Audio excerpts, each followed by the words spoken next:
So welcome everybody back to the channel.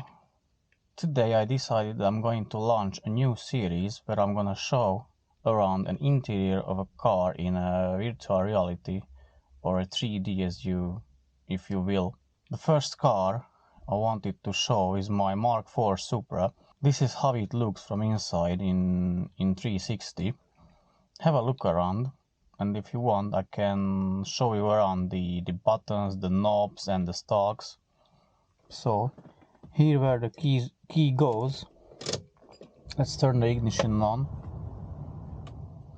Here is the handbrake lever, the gear shift lever. Let's turn off the radio. Behind the steering wheel you've got 3 stalks, 2 on top and one on the right bottom. The right bottom is for the cruise control.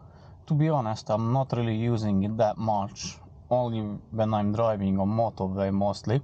So this one is for, as this car is being a JDM, true JDM car, a Japanese import, you can know it in the Supra, you can know it from that the JDM cars has another glow box here, and they have the stalks on the opposite sides. So the indicator and the high beam, dead beam stalk is here, whereas the stalk for the windshield wiper is on the left side. It is on the opposite side than in the normal UK or right-hand drive car. And then we have here the AC controls and the fan control. So here is the AC control. You can turn it up and down. Actually, it is a very nice knob, being it nearly 30 years old. And this is where you can control the temperature. Here are the buttons for the HVAC, and it's pretty much simple car, nothing unnecessary, nothing extra.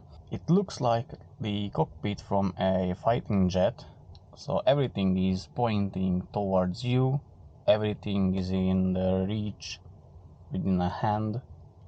And basically nothing is for the passenger. You are in charge, you are in control. Also, here are the buttons for the side windows. I'm not sure if you will be able to see, probably not, but below the seats is the lever for the trunk and for the fuel filler cap.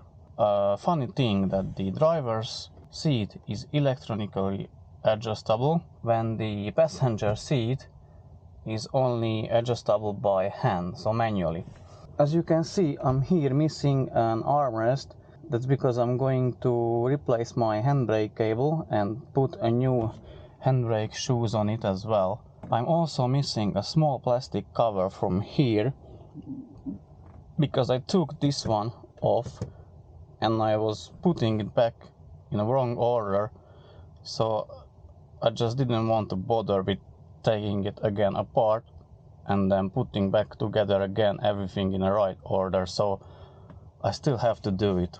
I guess this was pretty much it as my first attempt doing this kind of videos. I hope you liked it.